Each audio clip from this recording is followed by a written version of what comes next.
बच्चों, let's read this question. Question says correct order of increasing reactivity of carbon-chlorine bond towards nucleophilic substitution reaction in the following compounds is. हमें बताना है कि क्या order होगा reactivity का towards nucleophilic substitution reaction of the given compounds, right? Key concept for this question is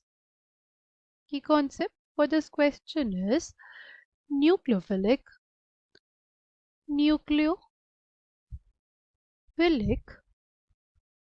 substitution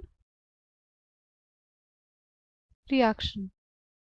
आखिर होता क्या है न्यूक्लियोफिलिक सब्स्टिट्यूशन रिएक्शन?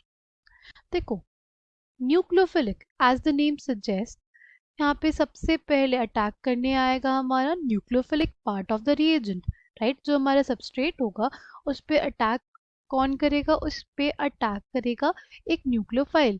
न्यूक्लियोफाइल क्या होता है? न्यूक्लियोफाइल मतलब होता है बेसिकली न्यूक्लियस. न्यूक्लियो मतलब न्यूक्लियस, फाइल मतलब लविंग. न्यूक्लियस लविंग स्पीशीज, ऐसी स्पीशीज जो इलेक्ट्रॉन रिच होते हैं, जो खुद क्या होते हैं? इलेक्ट्रॉन रिच होते हैं, और अटैक वहां पे करना चाहेंगे जहां पे इलेक्ट्रॉन डेंसिटी कम हो. वो खुद क्या है? इलेक्ट्रॉन रिच है, वो अटैक वहां करना चाहेंगे जहाँ पे इलेक्ट्रॉन डेंसिटी कम हो. जितनी ज़्यादा कम इलेक्ट्रॉन डेंसिटी उतना एफिशिएंट अटैक होता है बाय अ न्यूक्लियोफाइल.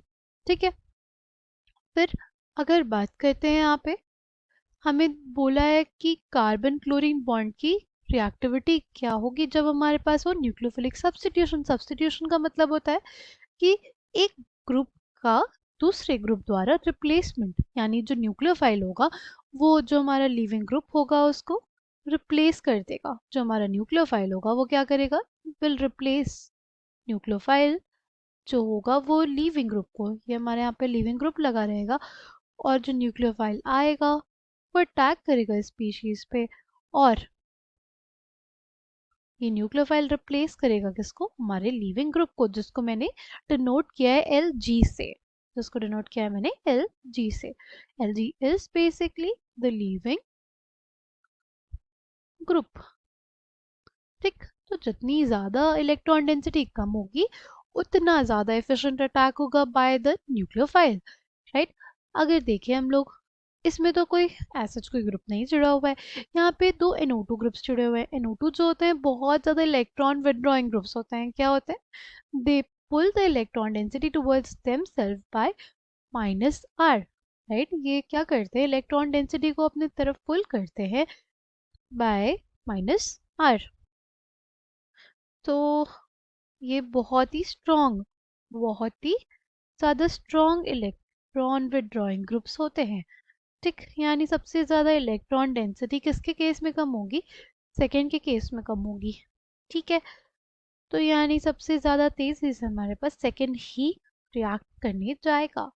फिर अगर बात करते हैं हम लोग नेक्स्ट हमारे पास है